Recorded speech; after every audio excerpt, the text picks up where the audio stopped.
the President of the Republic of Korea.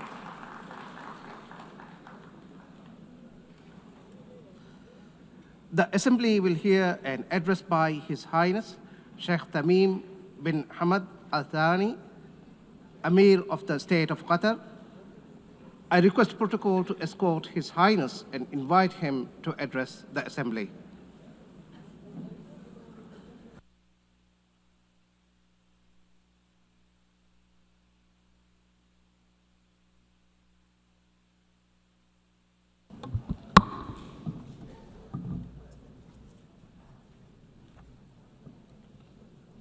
Bismillah ar-Rahman ar-Rahim. In the name of God, most compassionate, most merciful, Your Excellency, President of the General Assembly, Your Excellency, Mr. Secretary General, may the peace of God be upon you. The United Nations has been established 8 decades ago on the basis of principles that humanity has reached after 2 world wars. These rules are based on the maintenance of international peace and security and the respect for human dignity and state sovereignty and a non-interference in internal affairs, and to cooperate for the benefit of our peoples.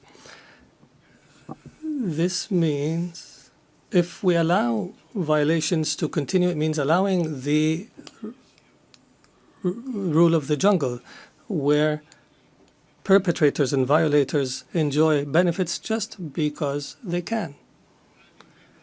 This is the political realism that we are facing, that has been reduced to the ability to impose a status quo. This is a crisis. Such conduct finds that violators consider that tolerating them is a weakness.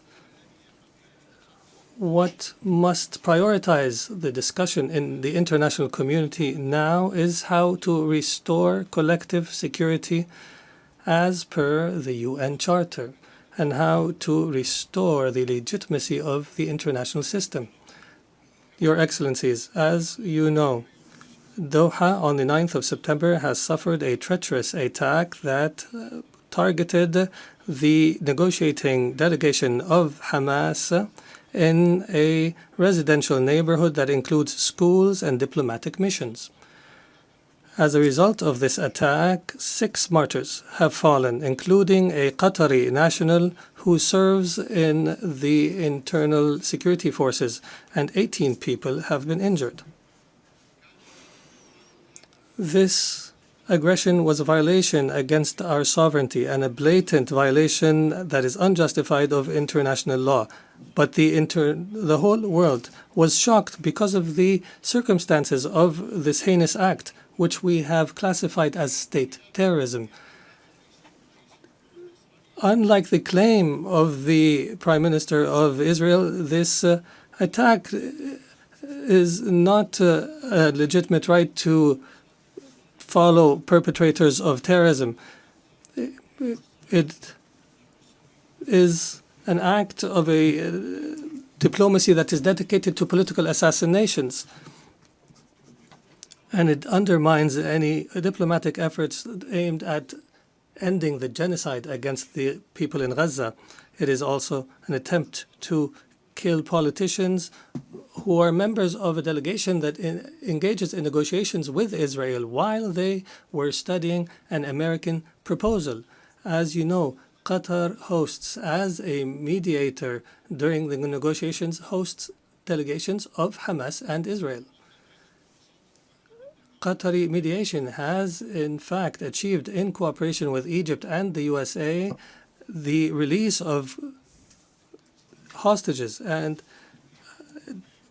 the last agreement was negated by Israel unilaterally, preventing an ability to reach a permanent ceasefire and the release of all hostages and the withdrawal of the occupying forces from the Gaza Strip and the humanitarian access and the release of Palestinian prisoners. They visit our country and plot to attack it. they negotiate with delegations and plot to assassinate the members of the negotiation teams. It is difficult to cooperate with such a mentality that does not respect the most minimum standards of cooperation. It is impossible. Is this not the definition of a rote government? The delegation, they consider negotiations a continuation of war in other means and a way to delude the Israeli public opinion.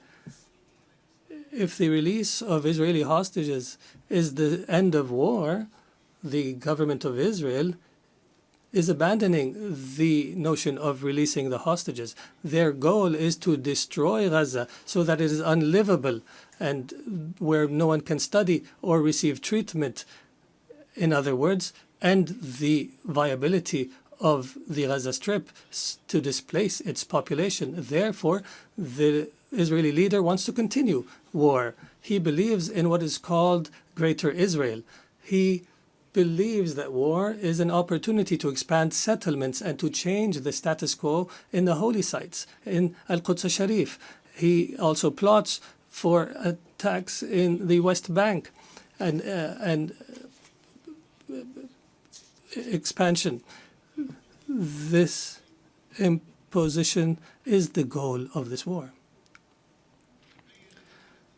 This treacherous attack against the sovereignty of a Gulf state thousands of miles away has confirmed that the Israeli Prime Minister, who takes pride in changing the face of the Middle East, reveals and manifestation of Israel's ability to intervene wherever, however it desires.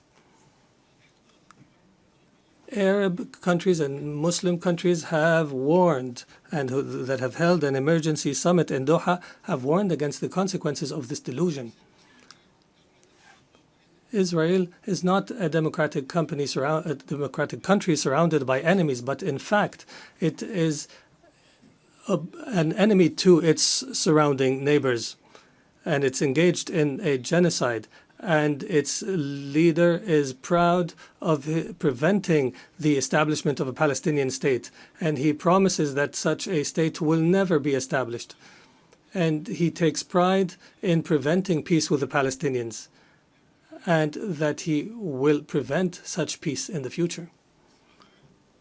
Israel is surrounded by states either who have signed a peace agreement or who are committed to the Arab Peace Initiative. But Israel does not make do with truces and settlements. It desires to impose its will on its surrounding Arab neighbors. And everyone who believes so is and everyone who opposes its will is either anti-Semitic or a terrorist. Even Israel's allies realize this fact and reject it. And here we are today where we witness an international solidarity movement that is similar to the international movement against apartheid last century. And I would be remiss not to express my appreciation with the solidarity we have received in Qatar after the attack, including the statement by the Security Council that has condemned the attack that take place. We believe in the ability of reconciling interests with security. We will continue to speak truth, and we will engage in diplomacy when our enemies find it easier to use weapons.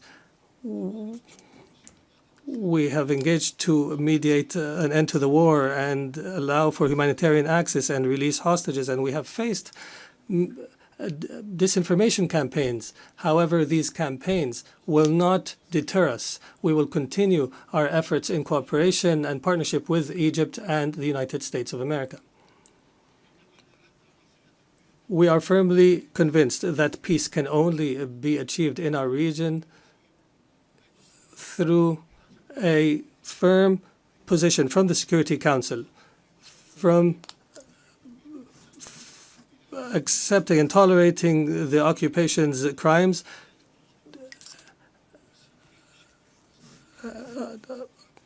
until allowing to the Palestinian people to enjoy their right to self-determination and establish their state with East Jerusalem as its capital on the borders of 1967 as per UN resolutions and the two-state solution that has been the consensus of the international community.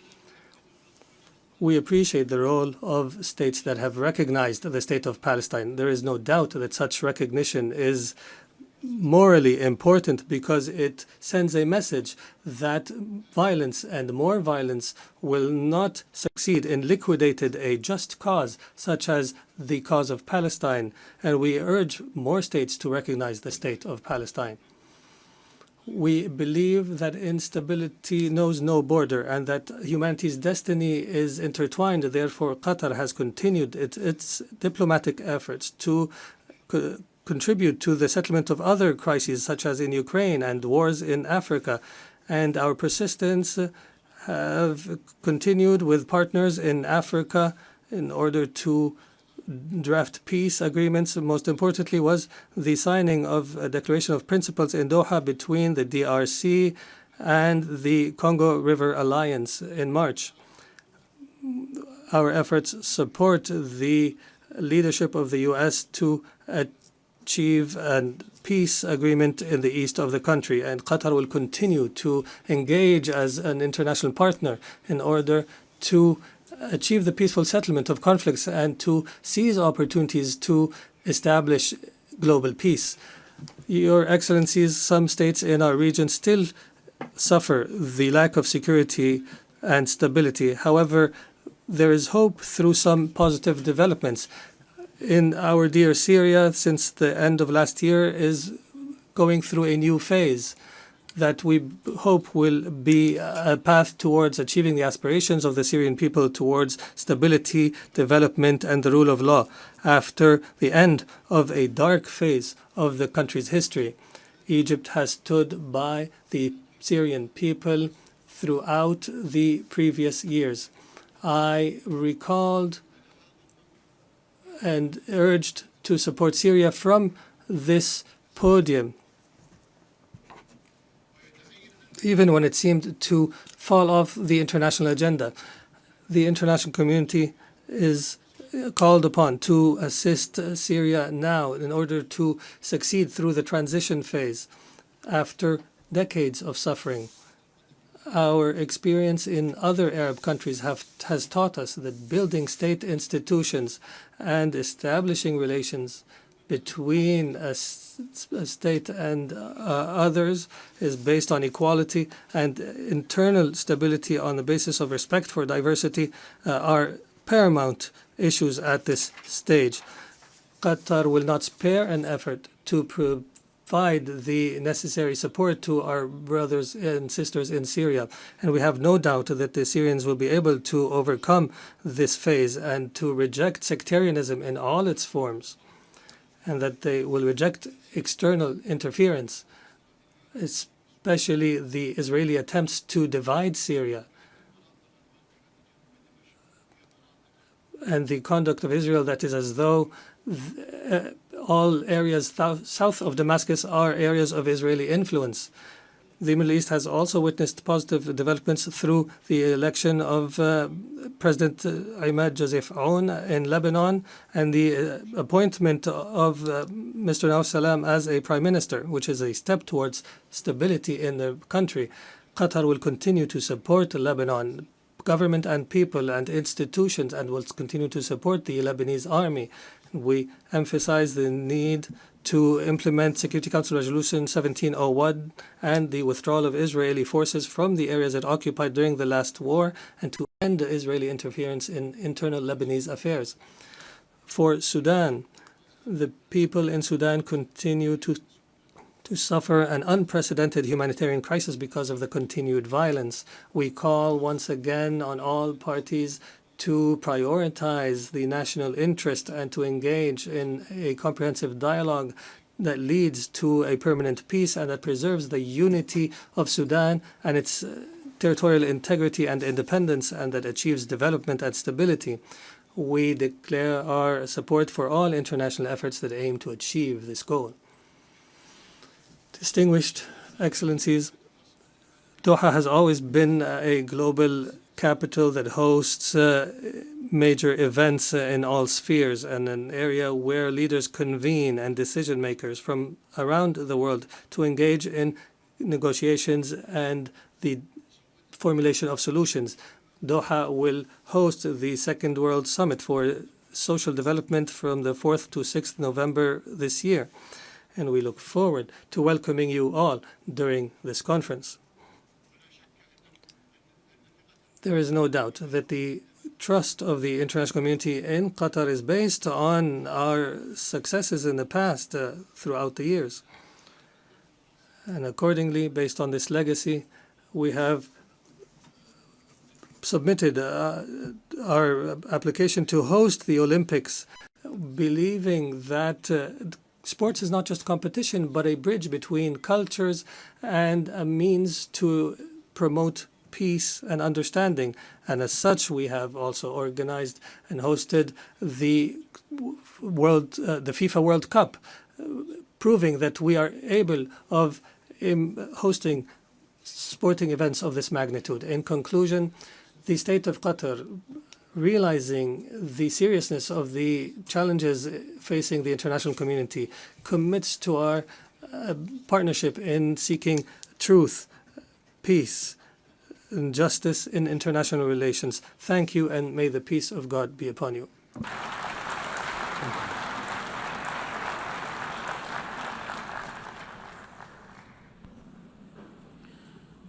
On behalf of the Assembly, I wish to thank the Emir of the State of Qatar.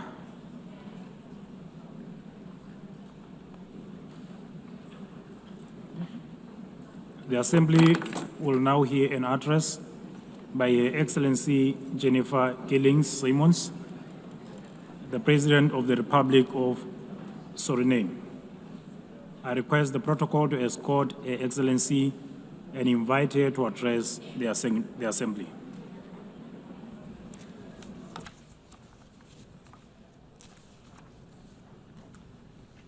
Good morning. Madam President, we are here to commemorate in this special moment in history as we celebrate the United Nations 80th anniversary. And this 80th anniversary of the General Assembly coincides with the 50th anniversary of the independence of the Republic of Suriname and our membership of this organization. On behalf of the government and the people of the Republic of Suriname, I express sincere congratulations to the international community on this occasion.